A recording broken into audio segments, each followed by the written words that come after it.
Welcome to the Shower Epiphanies podcast, where we explore your hidden thoughts and desires, revealing your greatest drop the mic moments. Now, here's your host, Art Costello. Welcome to the Shower Epiphanies podcast. Today, Marcus Bird is my guest from Melbourne, Australia. I love Australia, so we're going to have fun today.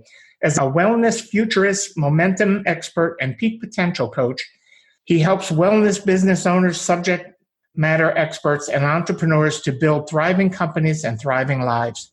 After helping thousands of people globally, he noticed that those that thrive crave success.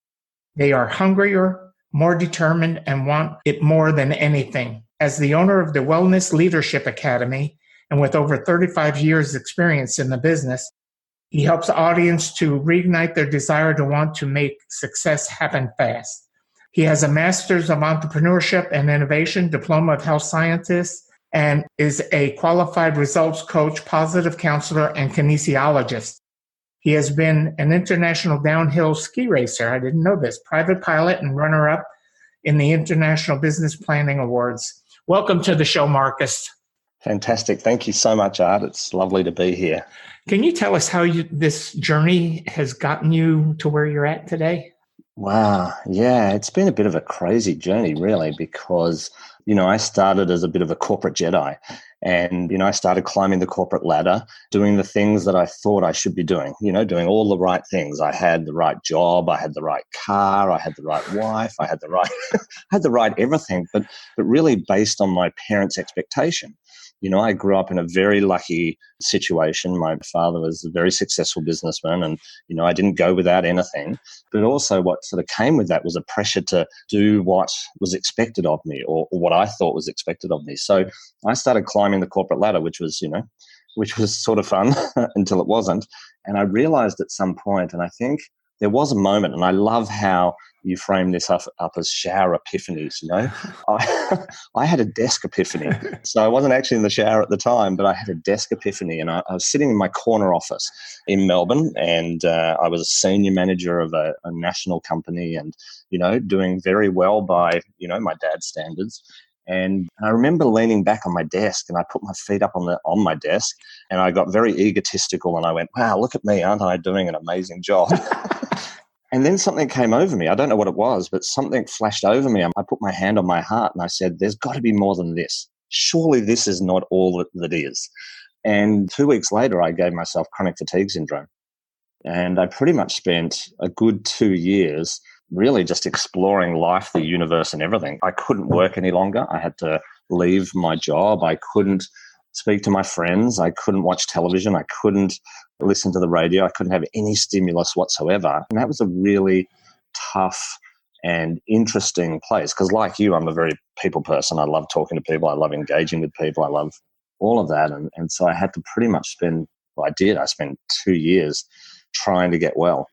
And so, yeah, it was a crazy sort of experience. It was really hard on one level and really fantastic on another. How did you get well? How did your wellness journey come about? Yeah, I think there was a couple of things happen because, when I got sick, I went to the doctor like most people do. And at the time, I knew nothing about natural therapies. I knew nothing about alternative medicine or anything. I just knew doctors. And so I went and saw a doctor and we checked for everything because I thought, wow, am I dying? Have I got some crazy, horrible disease, right?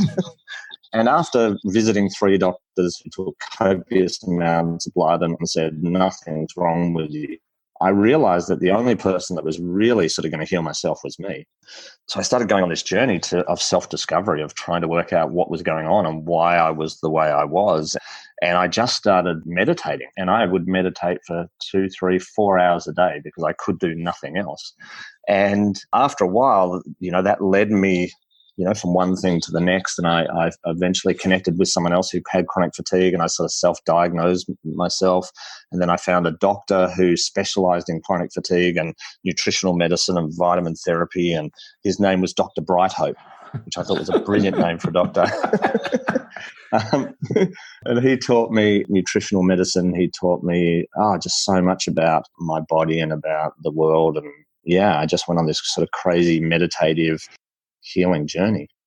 That's amazing. One of the things that I noticed in you telling me that journey that you had several epiphanies in there, maybe not only the desk epiphany, but going to a doctor and then having an epiphany that, that there was a different way of healing. Yeah. That's powerful because once we learn, and I think there's some things that happen when you live to the expectations of parents and society and all that in corporate world, we live to their expectations, we lose our sense of self. And totally. And that I think can lead to chronic fatigue because we're a symbiotic creature. Our mind and our body and our soul are so hooked together. Once your soul starts dying and your mind starts wandering and you lose that connection to what you're doing and the passion for what you're doing, a lot of people just stop. You have the epiphany to figure out how to go on and how to move on, which is really, really cool because most people don't do that. So you got yourself well. Yeah, I suppose I was sort of lucky in a way that I sort of had to get myself well because I wasn't functioning, like I couldn't do anything. So I think the biggest epiphany I got initially was that, no one's going to heal me except me. Like I have to take charge of my body and I have to take charge of getting well. No doctor is going to get me well and no therapist is going to get me well unless I'm, taking responsibility for that. And I'm deciding to get well. So that was probably the next epiphany.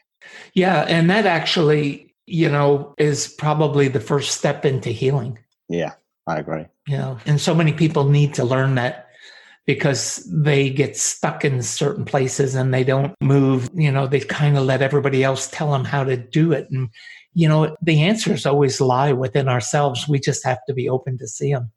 Yeah, I agree. I totally agree. I think our bodies are incredibly wise and they've got, incredible amounts of information there about what we need and how we can heal. And I think we've been taught often over generations to give our power away to this healer, whoever this healer is, whether it's a doctor or whoever, naturopath or any of those, we tend to give our power away and say, fix me, just fix me. And it's like, we can't do that. We have to, part of getting well is to be empowered.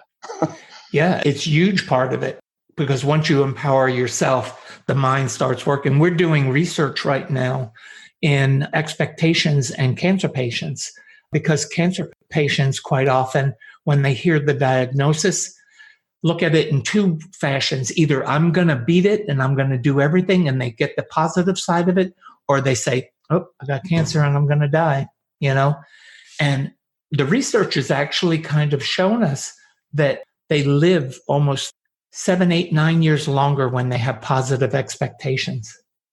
Yeah, that's fantastic. I mean, I love listening to some of your other podcasts and you talk about expectation. I think that's absolutely fantastic. I talk a bit about, possibility and having a possibility mindset, that anything's possible, right? Which is, sort of similar in a slightly different way. But No. I actually, one of the things that I talk about a lot, and I've written about it, is my belief in the possibilities of everything. It's really a mantra of mine. I believe that anything is possible. There is nothing impossible to the human mind. We can accomplish anything we want. We just have to be willing to do the work to get there. We just have to be willing Absolutely. to do the sacrifice that it takes to get there. Yeah. Anything. Yeah. And just allow our minds to expand, and to sort of, fall into that expansive mind that we actually do have. And I love the sort of recent sort of quantum physics research that's going on around consciousness and does consciousness actually create the universe? I mean, that's what's happened. And I just love playing with that idea that, wow, maybe, if there's no consciousness in the universe, there's no universe. It's like, okay, hang on a minute. What does that mean for me? Like if that's actually what's happening, holy moly, that's amazing. Well, just look, I don't know about in Australia, but I know in the United States, we have people that do nothing except go to work, come home and watch TV, get up the next morning, go to work. On the weekend, they watch TV. They binge all week on TV programs. What kind of existence do you have? I mean, what kind? It's not. It's not. So your consciousness, not alive. We lose that consciousness when we do that because it becomes so ingrained in us that I don't want to say it's okay, but they think it's okay to be that, but you don't expand your mind, and expanding your mind is such a huge, huge part of just growing in the whole realm of everything. The need to have closure in any given situation is sheer human nature. And when it comes to romantic relationships, this desire skyrockets. Has your previously failed relationship left you in immense pain? It's not uncommon for people to shy away from a new relationship after their first one fails miserably. The fear of the unknown makes them hide in a shell to prevent any future heartbreak. Relatable? Despite wanting to love and be loved, you can't take the plunge if your mind and heart are still locked somewhere in the past. Maybe you aren't aware of the power of releasing the past, or perhaps you don't know how to do it. Art Costello in his online course teaches the art of moving on from bad places to happier, more stable ones. This course can change your life for good, helping you beat all kinds of negativity on the road to eternal bliss. Sign up now before the gloominess gets the better of you at expectationacademy.com. How does wellness and, I know that there's vitamins like omega-3s, 6s, and 9s that stimulate the brain. How does that all work in relation to what you do? I think, my focus is a little bit like yours in a way, is that, I'm here to help people to sort of make shift happen, and I think, what we were talking about before, I think people tend to give up, they give up and just have a nothing life. They just sort of allow things just to sort of go on, and they get lost in the nothingness, and I think we have to have people really embrace the something and not get lost in the nothing, because life is this incredible, amazing opportunity to create something for yourself, to create something for others, to create something for the planet. And I think we need to, really embrace that. And yes, there are vitamins and herbs that can help sort of biohack our biology to help us support that, because so often a lot of these things are generated by, hormonal and neurotransmitter reactions. And right now we're sitting in a world that is addicted to sort of this push button dopamine sort of hit.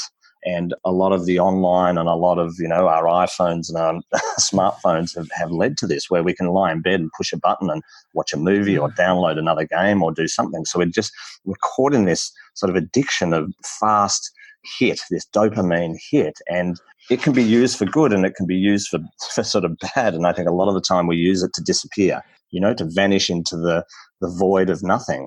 And, the interesting part about it is, I think, if you're open to it, even in that void space, there's everything, Another bit of sort of quantum physics research is around this sort of void and what's in the void, and everything's in the void, and everything sort of starts from this place. So, even when you get lost, if you just open your mind, you don't actually have to change anything. Even if you just open up your mind, you can start to see the possibility, you can start to see the expectations and how to sort of start stepping out of that. So for me, wellness definitely starts in how we view our world, how we're connecting to our lives and to the people around us. And there's this beautiful feedback loop system that happens in the world, around when we think of something appears, right? And if it's not what we like, then there's only a couple of things to change. You change how you're thinking, feeling, or what you're doing. And that generally changes that feedback loop. Mm-hmm.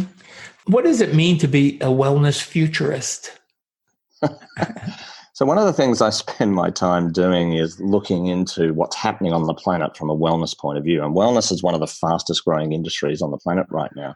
It's worth billions and billions of dollars, and a lot of the big companies are now trying to get into the wellness industry because it is rapidly growing. So one of the things I spend my time doing is looking at, what are some of the advances that are happening? What are some of the things that are happening in the wellness industry that people sort of need to know about, especially if they're wellness practitioners or wellness professionals, because, obviously that's who I work predominantly with, is wellness professionals, doctors and chiropractors and naturopaths and massage therapists and osteopaths and all those sort of people. And so often what happens is they're spending so much time doing their magic, which is what they should be doing, right? Working with patients, right, helping, sharing their magic, and they're not looking out into the world. They're not seeing what's coming. And one of the biggest issues right now is that what happened in the music industry, what happened in the movie industry with Blockbuster and Netflix, what's happened in the taxi industry with Uber is actually happening in the wellness industry right now. I'd never even thought of that. Yeah. And it's sort of potentially dangerous for practitioners because it's actually going to change the landscape of how people practice. Right now, AI, artificial intelligence, is going to take over the diagnostic component of the wellness industry. So if you're a general practitioner or a predominantly diagnostic practitioner, that human interaction will eventually go. Because right now we have AI machines that are learning. So, for example, Watson, which is an IBM computer that was originally designed to be humans at jeopardy, which they did. They achieved that. They then set it a job to research all the cardiac papers ever written on the planet. And so Watson has been spending 24 hours a day, 7 days a week, 365 days a year, accumulating knowledge on cardiac issues to the point now that cardiac surgeons can go to Watson, they can put in the test results, Watson can spit out what's going on with the patient and what the treatment protocol should be. Right? And Watson knows infinitely more than any cardiac surgeon will ever know. Like, it's not possible for them to know. So this is happening with Ellie, which is a psychology AI with returned servicemen, who you may have heard of.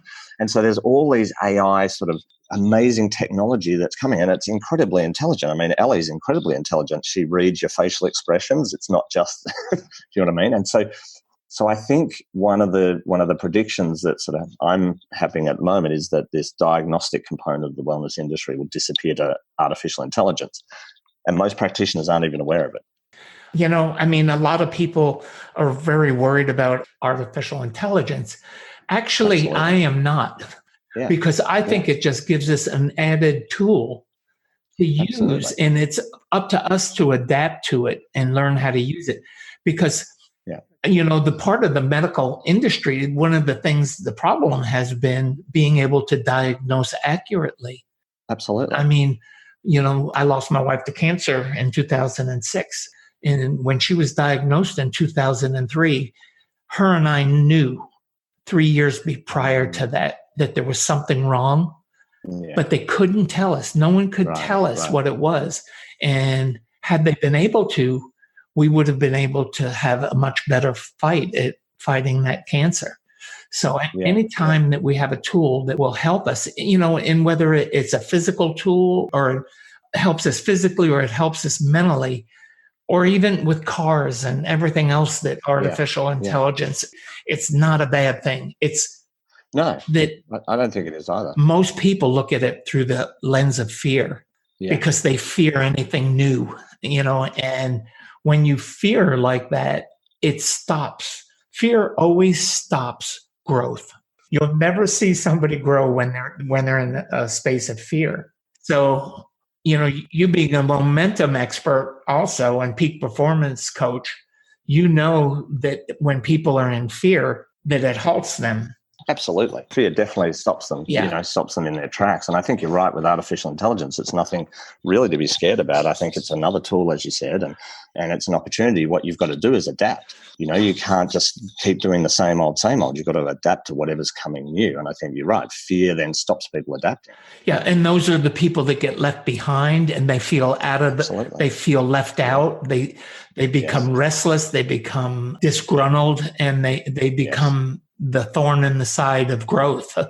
And absolutely. And growth's inevitable, right? Like, we can't not grow. Yep. It's going to happen whether we like it or not. I live in Austin, Texas. When I came to Austin back in the early 80s, Austin's population was about 125,000 people. It was a very small town. Now we go ahead 30 some years, in 2019, and Austin's population in our total area is around 2 million. Wow. And the people that tried to fight the growth back in the 70s and 80s, they didn't want it to grow. And it's actually hindered Austin now because they didn't have the foresight for highways and infrastructure. And we're paying for it now. And people want to be here. There's a massive amount of jobs. Our unemployment rate is like 2.5% or 2.2%. Wow. It's crazy, Yeah. But you've got to have the foresight. And you can't have foresight if you don't have vision and you don't have hope. Yeah, absolutely. Can you talk about hope and momentum and potential? Absolutely. Yeah. I think when possibilities shut down, we start to lose hope. When we don't think there's another possibility, or we don't think there's possibility for a better life or a better job or a better whatever it might be, then hope starts to disappear, and once that starts to happen, then we do start to disappear into devices, and we do start to disappear into a life and just become this sort of robot. And that's not a life at all. And so I think being able to be creative, being able to tap into this sort of what I call the power of possibility is critically important to continue to build hope. Hope that if you're in a bad situation, like when I had chronic fatigue, every day I tapped into the power of possibility and had hope that it would be better the next day. And some days weren't, right? Some days were good and some days were bad. But I hoped that it would get better. And every day I kept in that mindset, that really positive mindset of possibility. I kept imagining the possibility that it's definitely going to get better. I knew it was going to get better. I integrated that with every fiber of my body, that at some point it was going to get better. Even if tomorrow wasn't, or even if the next hour wasn't, it was going to get better. And so I think, embracing that possibility helps you to embrace hope. And when you have hope, you have a future, right? The minute you lose hope, everything's, I had my best friend committed suicide, 10 years ago now. And the reason he committed suicide, I think, is he lost hope. And it didn't matter what you said. He was an alcoholic, and that obviously didn't help. And he became an alcoholic because of the expectations, because of the expectations of his father and his parents and the society and all that sort of stuff. And he couldn't fit into that the way he thought he had to fit into it.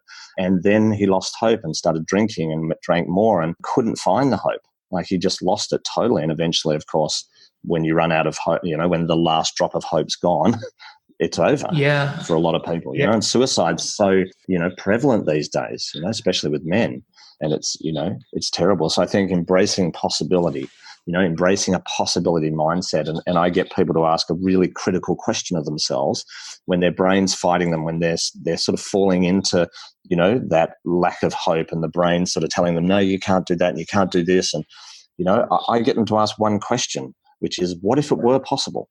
Like, just for a minute, what if it were possible? And what happens is the brain, the brain's a very amazing organ. It's designed to solve problems. It loves solving problems. But if you don't give it the right problem to solve, then it's going to get you into trouble. So asking that question, what if it were possible, actually gets the brain to start thinking, okay, well, what if it were possible? What would we do? How do we do it? What would happen?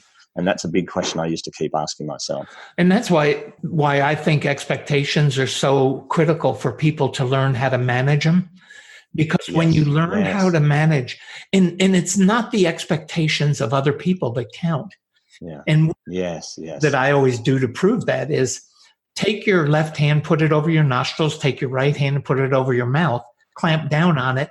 And if you tell me you don't have expectations, you wouldn't breathe, Yeah. I mean, that's how basic they are to our psyche. Has anyone ever inspired you to discover a happier, healthier, and more fulfilled you? It is a magical experience, isn't it?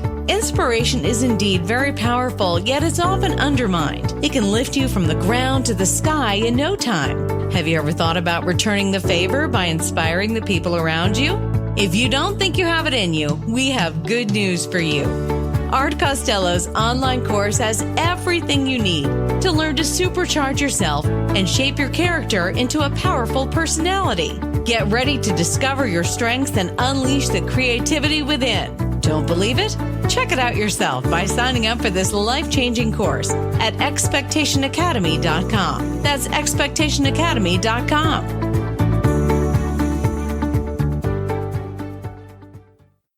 One of the questions that I had was thinking about when you and I were just talking about hope is, do you have a definition of hope?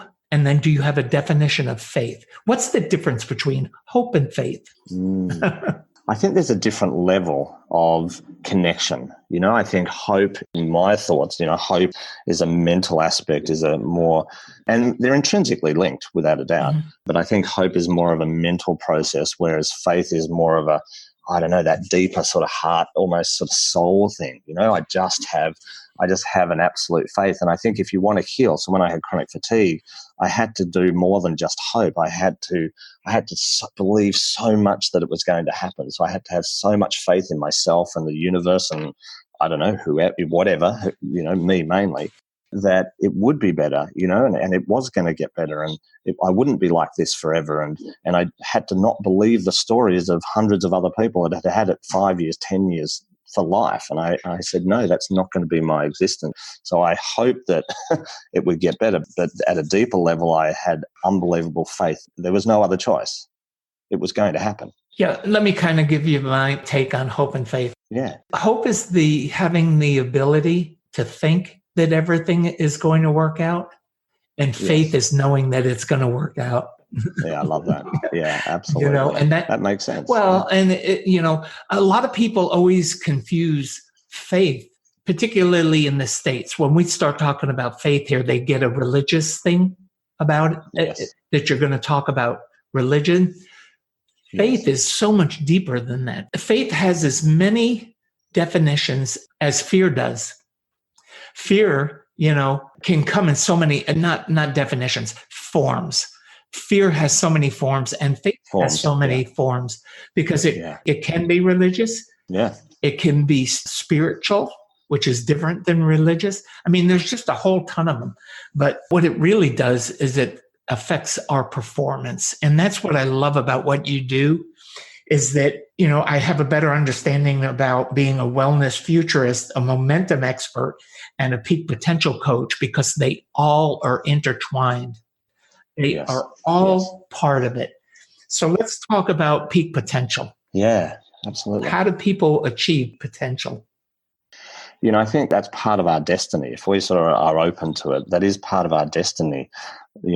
Being here is to reach that, whatever that is for someone, right? And it doesn't mean you have to be, start Apple Computer or, be a Bill Gates or a Mother Teresa or anything like that. No. It just means what it means for you, right? Your potential. What is your potential? And I think most people shut that down, that they shut it down because of external influences, expectations of, parents and all that sort of stuff.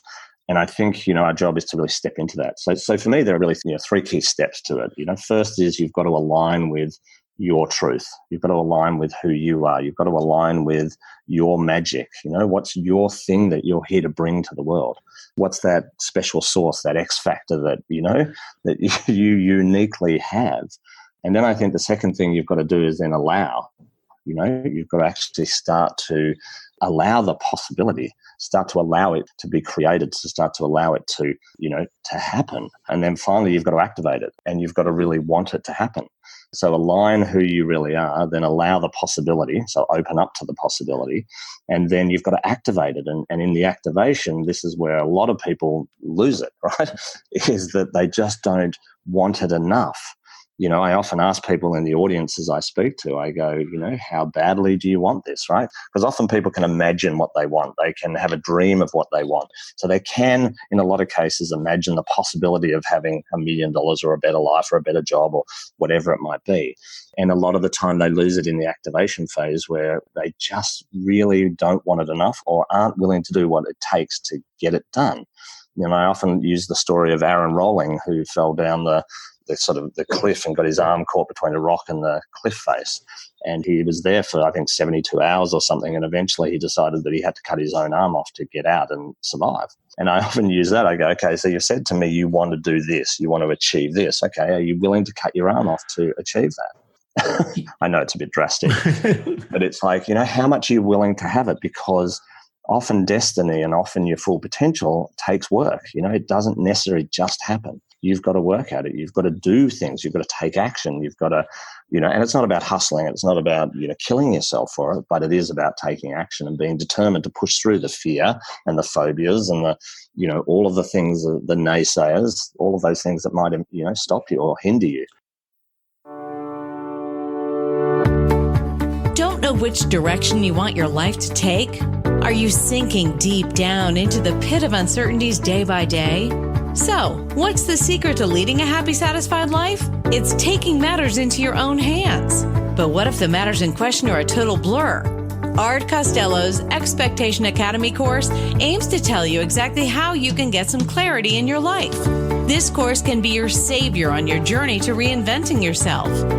While you certainly can't plan your whole future ahead, you can definitely control twists and turns your life takes. So what are you waiting for? Sign up for this course now at expectationacademy.com. Get a chance to broaden your horizons and add meaning to your life. That's expectationacademy.com. I think being at your peak potential actually happens quite often, and we don't realize it. We think of it in terms of aging and all those kind of things. But when I was young, and I think about Vietnam, when I was in Vietnam, one of my main goals in Vietnam was to survive. I wanted to survive. Yeah. And I developed skills in Vietnam, and I actually had some great teachers, as we talked about before. So I was with the Australian Rangers part of the time, and I was with the Korean Marines part of the time. And being with those, I learned so many different skill sets. Yeah. But that was I wanted to survive so much. My expectation was that I would. And I developed all these skills that I believe got me through it and got me there. Yeah. Everything I've ever done in my life, I've always wanted to be the best. And it wasn't about that I wanted to be better than anyone else. I wanted to perform at my highest level at everything I do.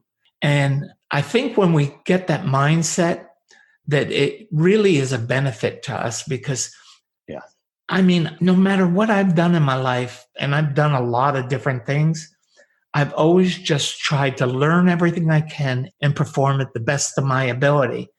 And it's really, really served me well, because I don't ever do anything halfway. I just don't. It's just not in my makeup. And, I think that that's great. Yeah. I have a similar attitude, to you, as if you're going to do it, do it. Yeah. And I have a little theory where I say, if you're going to do it, go hard, go hard at doing the work, go hard at resting, go hard at meditation, go hard at just go hard at it. Doesn't mean, self over it, but just, do it, really do it. Yeah. And I think that creates that hunger for success that you talk about, that you're more determination and you want it more than anyone else. So when you have that, we manifest it. We manifest it in our subconscious. We really don't realize how much truth there is in those things. A lot of people think it's voodoo and woo-wah and all these other things. But, if you'll go to bed every night thinking and dreaming and wanting, mentally visualizing it and then getting up in the morning and start working towards those goals, your life will change. Yeah. Did that help you as a skier? Yeah, absolutely. Absolutely. I spent a lot of time visualizing and meditating, imagining, the possibility of winning something or winning the next race or doing really well. And so, that absolutely played a, key role in, what I achieved at that time. And, it's critical. And again, it came down to, embodying that, but also wanting it, being hungry enough, I call it craving, craving it enough. And I think these days, we crave the wrong things, so often we crave the wrong things, and we've got to learn how to recrave, and crave the right things, the things that are going to benefit our life, that are things that are going to enhance our life and make our lives better, not the things that won't. And what you crave can't be answered by anyone else. That is why you have to go deep. Yes. And identify the things in your life that you really want. That's the first step of expectation therapy, is that you identify what is really important to you at your core being.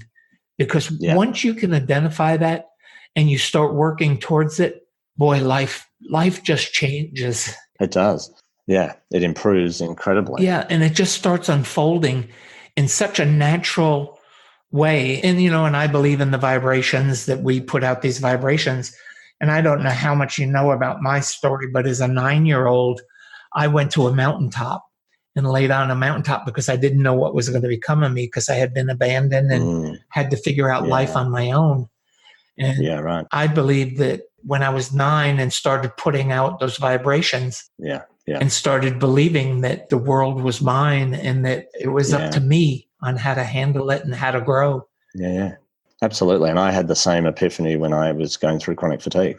In the hours that I meditated, I had some incredible experiences around truth and what it was to sort of tap into that. And I sort of came up with a sort of resonance theory that, our thoughts and feelings, emotions, and our actions create a resonance, and that resonance goes out into the world. Yeah. And everybody picks up on their resonances, sometimes consciously, sometimes not.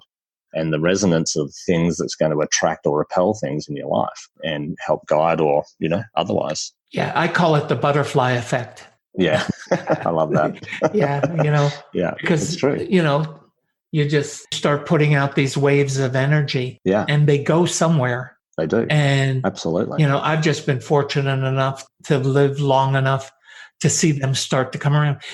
Sometimes we need to be more patient. And that's one of the things that I've learned in my life, that patience has been, I haven't always been the most patient. I've wanted things now and immediately and all of that kind of things when I was younger.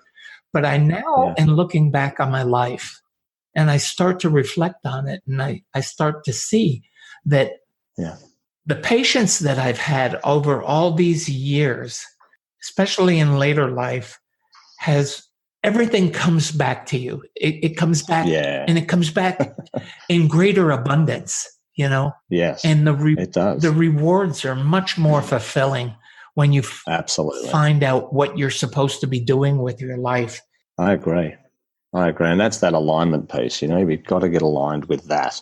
And that's a journey, that is a journey of self-discovery and, living life to some degree. Yeah. And do you think that young people can actually see it?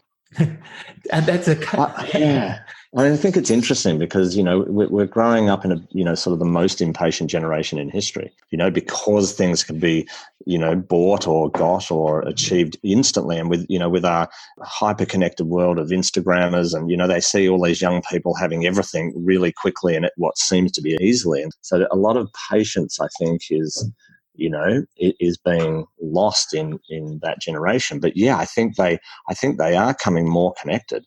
I think they have the ability to connect quicker and deeper than what maybe we did. And I see a lot of them coming already knowing what their purpose is, I remember my young daughter, when I think she was 8 or something, or maybe a bit younger, she turned to me in the car when I was driving to school one day and she said, "Dad, I know why I'm here." Wow. And she spoke about she's here to teach people about animals and how to look after animals. And it was a really interesting conversation that she was very crystal clear about it, that I'm here to do that. And so I think they have a deeper connection to it if they allow it and allow that, and they are allowed to have that be fostered. Right. And that's where the expectation part comes in, when parents start setting their expectations for their children. Absolutely. They actually stunt the growth of the child, because what they do is the child is going to start living to their expectations instead of to their own expectations. And people will find themselves, human beings will find themselves much faster. They will find their purpose. They will find their direction more naturally when they can live to their own expectations and not to the expectations of others. I absolutely agree. The Greeks had this thing called teleos, and in their schools they used to teach everyone to find their teleos, which is their purpose, and they taught around that. They taught around that everyone had a purpose, everyone had magic and had a thing to offer, and part of the role of the school system was to help people find their teleos and go live it. Yeah, and boy, we don't do that here. No, neither here. We don't. The school system's still set up to set them up to go to university and then get the job or the career rather than find who they really are and what they're really here to do. Yeah, and they're doing a disservice to so many kids. My middle son, when he, on his first day to go to college, he came home because he was going to go to college at St. Edward's in Austin. And he came home and said, "Dad," went to orientation. And he came home and he said, "Dad, I don't want you to be mad at me, but I don't want to waste your money going to college." He said, I want to work with my hands So my only suggestion to him was to go find himself a trade or skill that he could pursue. And do you know, he's found his passion in being an electrician. Nice. He became the youngest master electrician, the youngest journeyman electrician. He now owns a big solar company. And, I'm so proud that he came and said to me, that isn't what I want to do, because he's very happy and does exactly what he wants to do. He's very independent and doesn't have to rely on anybody. And he's got a trade that will always be in demand, Yeah, absolutely. Absolutely. And that he's loving what he's doing. And I think when you love what you're doing, when you're doing your passion, you're going to instantly be more successful. Like that's naturally going to happen. And he's very innovative and creative. Love that. He looks at different ways to do things, and as long as they're within the electrical code, he's fine. Yeah, of course. But he's very innovative. I mean, he's created new tools and new processes on how to do things. So it's really great.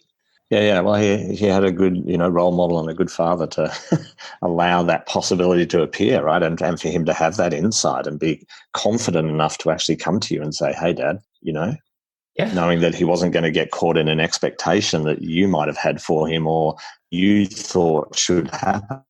And I think that's great. Yeah, and everybody at school and his mother also felt that he would become an attorney. And wow. He had the greats to do it. He's very, very smart. He's very intelligent. Yeah. But I've always told my kids, I support you no matter what you want to do. Fantastic. And as long as they keep it legal and there's nothing illegal, I'm fine with it. So, yeah. As long as they're happy, I think. Yeah, and that's it. It's about being happy. My oldest son's a therapist in Boulder, Colorado. Oh, wow. My daughter's in retail management, which, she loves doing. She's a people person. So she loves working with people. So it's so important. So yeah, and it's great to see that. It's great to see them doing that and being happy and, leaving their legacy, whatever that is. I think it's brilliant. I got one more question that I gotta put to you that is an oddball one. Is everybody in Australia a private pilot?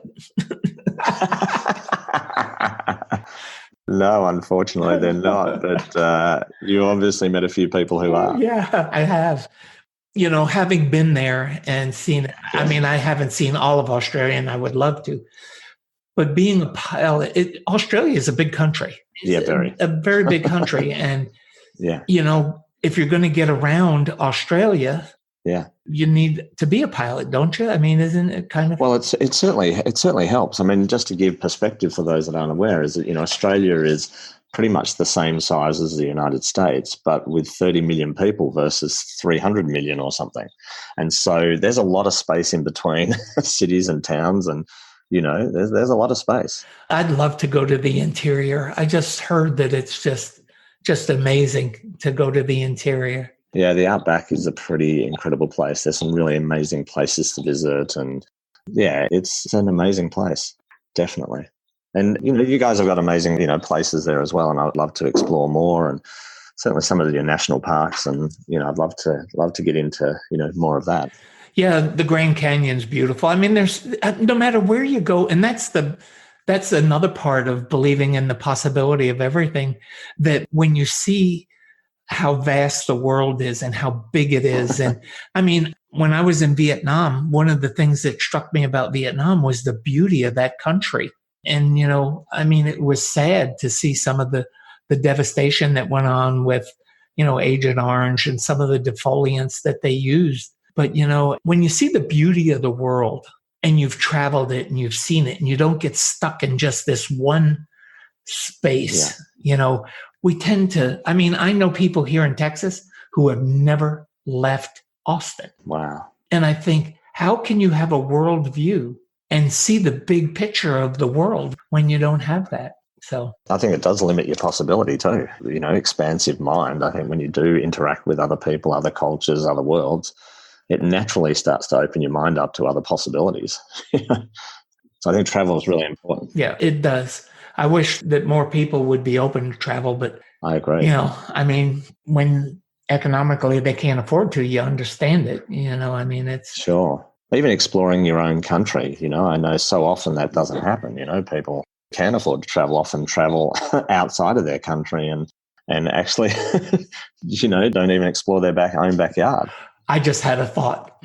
I just had an epiphany. Great. I love it. Some people don't even explore their next door neighbors. Yes, that is true. And that's the thing. True. You can explore the world and not have to leave the city you're in, particularly now, because we can do it on the internet. But more so when you start exploring with people, when you start exploring the possibilities that people bring, that is so huge. And people don't do it. No. You go to talk to your neighbor and they don't even want to know who you are. I mean, to me, that's the greatest, And doesn't that have to be one of the most joyful but important things in life is connecting? Oh, absolutely. Absolutely. And I think social media has been amazing to connect, but it leaves us a bit short on the deeper connection. The real connection when you get to eyeball someone, when you get to, shake someone's hand or be in the same space as them is a much different connection than it is being friends on Facebook.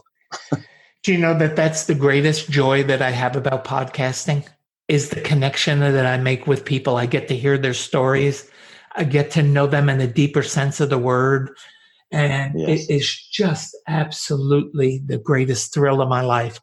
I've enjoyed it more than anything I've ever done in my life. This podcasting thing is really great. And I think more people should do it. There's room out there. There's so many ideas that we have for, podcasting. It doesn't have to, you can explore your expertise. If you're an engineer at a factory, no matter what field you're in, a garbage man or a seamstress or whatever it is, you have knowledge that you can share. And that's the greatest joy. Yeah, even just sharing your experience, your journey. Yeah. Do you know what I mean? And there's always insights that come, and I think, that's brilliant. Yeah. Well, we're getting near to our hour, and I wanted to give you time to where people can learn about how to get a hold of you and where. And then after we do that, then I'll take us out of here and we'll call this a beautiful experience because, Marcus, it's been great. I mean, I've enjoyed this immensely. Yeah, likewise. I really appreciate and thank you so much for having me on your show. And I've really enjoyed our conversation. And really, there's two places, I suppose, to sort of interact. You can go to marcusbird.net. You can go to wellnessleadershipacademy.com or obviously on social media on Instagram, Marcus Wellness Leader. And I'm on Facebook and LinkedIn. You can search me under Marcus Bird, and they're the best ways to get hold of me. And I'm always up for a conversation and to have a chat and see how I can support and help, inspire people to, embrace the power of possibility and make the impossible possible in their life. That's great. And everybody that's in the audience, all this Marcus's information will, of course, be in the show notes. Marcus, can you leave us with any parting thoughts? I think that the key is to, is really, dream big. And then when you think you've dreamed big, dream bigger and then go for it, and make sure that whatever you're doing, you're really connecting as deeply as possible with the thing that you're really here to do, the passion, the magic that you're here to share. And don't let anything get in the way of that dream. Don't listen or believe anyone who tries to tell you anything other than it's possible. Anything's possible if you set your mind to it, if you want it enough, and if you dream big enough. And I think, I want you to go for it. Give yourself permission to go for it. Those are wise words. And I couldn't think of anything more fitting to end this show on than those words, Marcus, because, we all need to become not only dreamers, but doers. We need to do it. Nike says, just do it. Well, just go do it. So. Yeah, absolutely. It's been a joy, and I really appreciate being here. And thank you, Art. You're doing a great job. The show's amazing. Really love it. And thank you for having me on your show. Well, thank you. And we're going to do this again, Marcus. You're on my list now of repeaters. Look forward to it. I love to have another conversation. Well, with that being said, everybody, where you can get a hold of me expectationtherapy.com. You are always appreciated here, and I want you to believe in the possibility of everything. Just as Marcus and I have said today, anything is possible when you put your mind to it. And with that being said, Heather White, can you take us out of here? Thanks for listening to the show. Drop us your comments and questions with what you want answered on the show. You can subscribe on iTunes and Binge Network. You can also get more information on the website, expectationtherapy.com.